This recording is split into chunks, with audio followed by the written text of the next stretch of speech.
Before we wrap up the Goosebumps Monthly for good, I think we should take one last dive into the Goosebumps television show.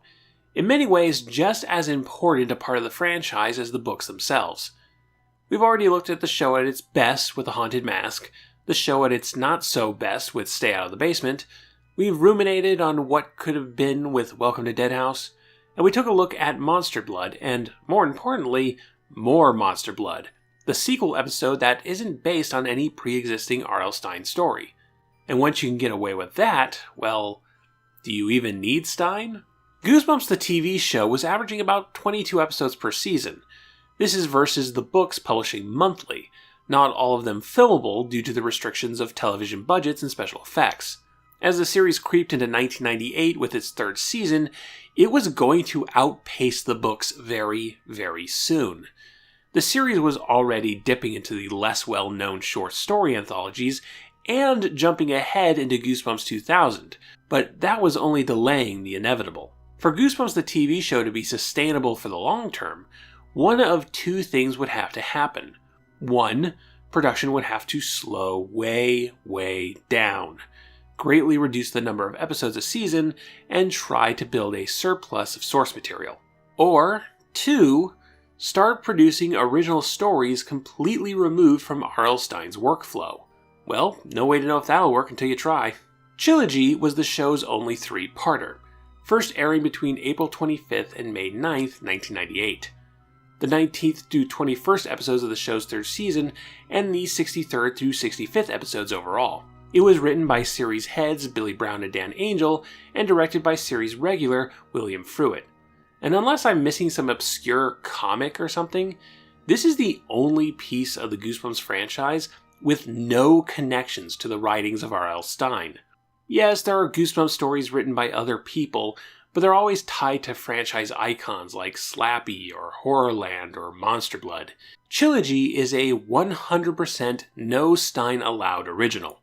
The story revolves around Karlsville, a cursed model city that'll suck a person into it and force them to face some kind of ironic torture, take their interests and personalities and twist them into nightmares. Part 1, Squeal of Fortune, features Jessica, a young girl obsessed with making money over anything else.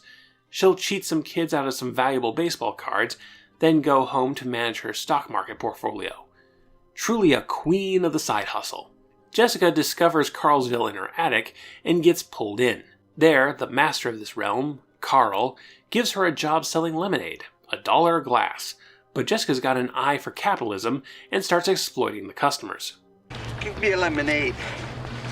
What's the damage? $1, $2. $2?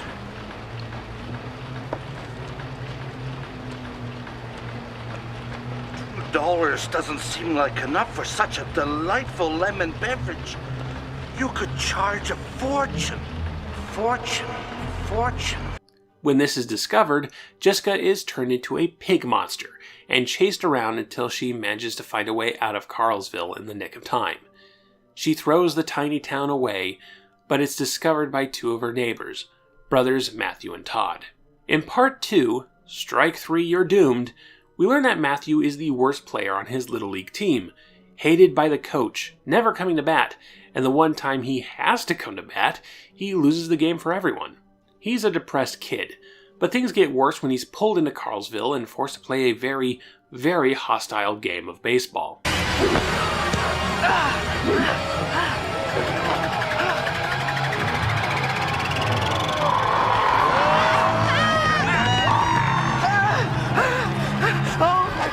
Part 3, Escape from Karlsville, and now it's little brother Todd's turn. Todd is all about mail-in contests, so he's excited when he gets a winning letter from Karlsville.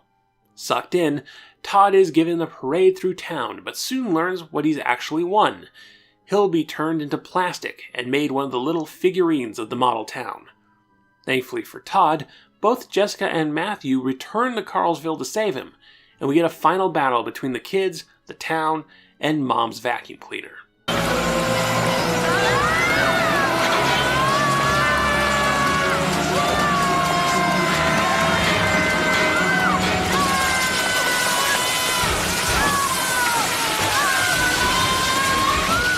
Chillogy is pretty middling children's horror television. It starts very strong. The first part is pretty precise in its messaging, painting a detailed character with Jessica, defining not just her greed but her sense of business, and then turning that around on her. The pig makeup is pretty good, and the Pleasantville-esque citizens of Karlsville are pretty unnerving caricatures.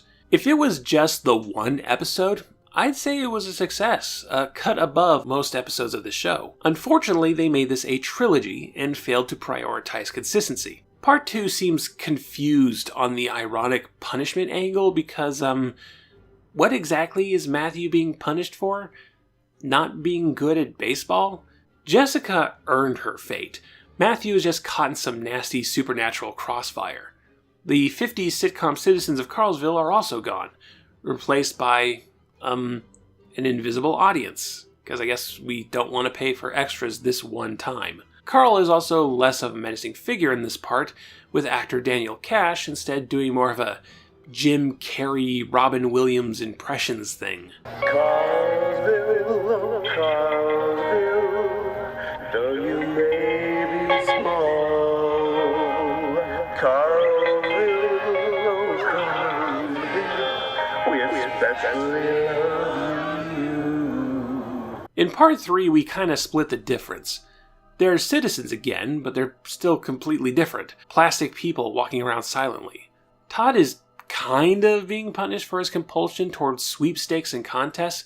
There's a certain vanity in that. But the punishment isn't ironic at all. Getting turned into a plastic person? That's ironic if, you're seeking eternal youth, not hoping that Ed McMahon is going to be at your door with a giant check. These 3 episodes feel like they were written as separate stories, and then someone tried to mold them into a connected trilogy. Also, part 3 just drags. 1/3 of the episode is Todd strapped to a table, and Carl going, "Okay, I'm going to press the button and turn you into plastic. For real this time. I'm totally going to do it. 3, 2, 1, 3/4, 1/2, da-da-da-da-da-da! Here we go! Bum bum bum bum bum bum bum bum. This is to give Jessica and Matthew enough time to saunter over slowly to Carl's evil lair. Yeah, no rush, kids. So yeah, part 1 is pretty good, part 2 is okay, but completely different from part 1, and part 3 is just kind of dull. Overall, Chillogy gets a C-. What makes Chillogy interesting is its separation from R.L. Stine, and what that means for its place in the larger Goosebumps franchise. Basically, Chillogy is something of a Rosetta Stone, a look at what the people behind the television show thought were the core elements of a Goosebumps story. Because Goosebumps isn't just any children's horror story, it's a very specific kind of corny horror nonsense. So, using Chillogy as a guide, what are the 3 pillars of Goosebumps' story? First pillar, Goosebumps loves its over-the-top, obvious villains. 9 times out of 10, Goosebumps stories have a clear bad guy, an antagonist that is often colorful and weird and would make a striking image on the book cover. Slappy, the Lawn Gnomes, the Abominable Snowman, Count Nightwing. There's no question as to where the threat is coming from. You don't get a lot of hidden killer stories with Goosebumps. Carl is very much in the same vein. A cartoony demigod, seemingly without motivation, who's always got a twisted grin on his face and an evil laugh for just the right moment.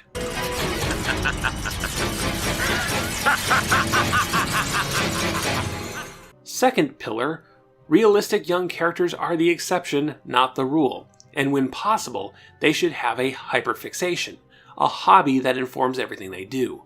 Lucy is obsessed with monsters. Skipper can't get enough of his comic books. Todd loves worms. And of course, these interests get twisted and turned against them, whether they deserve it or not. While her story is the best of the 3, Jessica is basically that kid from the Book of Henry, a tween genius who plays the stock market and has her own cell phone in case her broker calls. A kid having a cell phone was rare and a big deal in 1998. Yes, sometimes a child will become obsessed with money. Money is how you buy video games, after all. But Jessica is Gordon Gekko as a 12-year-old girl. Matthew and Todd are a bit more grounded, but they also have that one thing they're about. in this case, baseball and contests. And uh-oh if those don't get turned around against them. They're not as well done as Jessica's story, but the intent is clear. In Goosebumps, if you like a thing a lot, that thing will try and destroy you. The third and final pillar is the ending. What is the most absurd way to end the story that we can get away with? From the magical slime toy expiring, to the bloodthirsty monster being allergic to humans, to the whole thing being a story told by a blob monster, setup and payoff is entirely optional in Goosebumps, and the solution to their problem should largely be out of the hands of the protagonists. It's just something they luck into. Matthew and Todd's mother running her vacuum cleaner over the entire model town without even realizing it isn't the most over-the-top Goosebumps ending ever, but it does come from nowhere and allows the three kids to survive this trial without any effort or cleverness or agency on their part.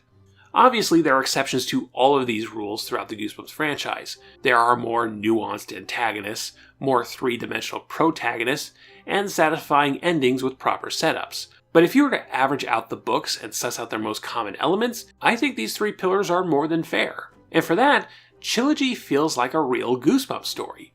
Not a great Goosebumps story, or even a good Goosebumps story, but if you made me watch this blind and hid the title, I'd have gone, oh, is this Goosebumps?